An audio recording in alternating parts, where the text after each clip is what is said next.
Ali em livro de Atos, você vai ver o início da perseguição, começa logo na fundação da igreja, já tem uma grande perseguição, mas essa perseguição é dos judeus. Então, o primeiro povo a perseguir a igreja, a gente sabe, foram os judeus. Perseguiram muito. Aonde a igreja estava, tinha luta, mas eram perseguições locais. Era dependendo da cidade, dependendo do motim, dependendo do pregador, que às vezes ofendia os fariseus ou os outros locais. E isso acontece uns 30, 40 anos depois que Jesus é ressuscitado e assunto aos céus. A cidade de Jerusalém, os romanos vão destruí-la. Tá?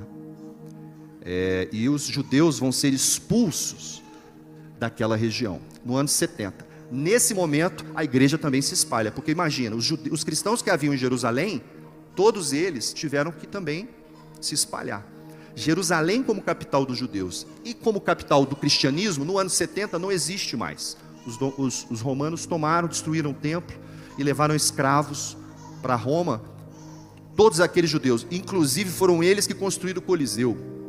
Não sei se você sabia. Com a queda de Jerusalém, o ouro do templo, o ouro da cidade é levado para Roma, e lá escravos judeus são usados para construir o Coliseu, que um pouquinho mais na frente ia ser usado também para sacrifícios cristãos, né? Ali o Coliseu, os cristãos sofreram muita perseguição. Então judeus e cristãos foram muito perseguidos pelo Império. Via correio, as igrejas então começam a se comunicar com cartas.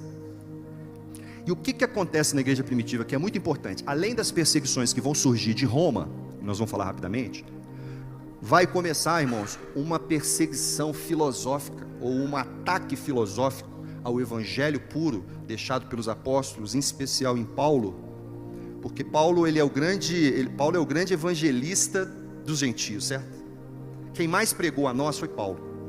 Quando você lê as cartas de Paulo, você vê a preocupação dele, e junto com os apóstolos diz: olha, eu vou aos gentios, vocês, apóstolos, que são maiores do que eu, porque eles se consideravam menor, vocês vão aos judeus. E eles fizeram essa separação. Mas Paulo pregava aos gentios, pregava aos judeus também.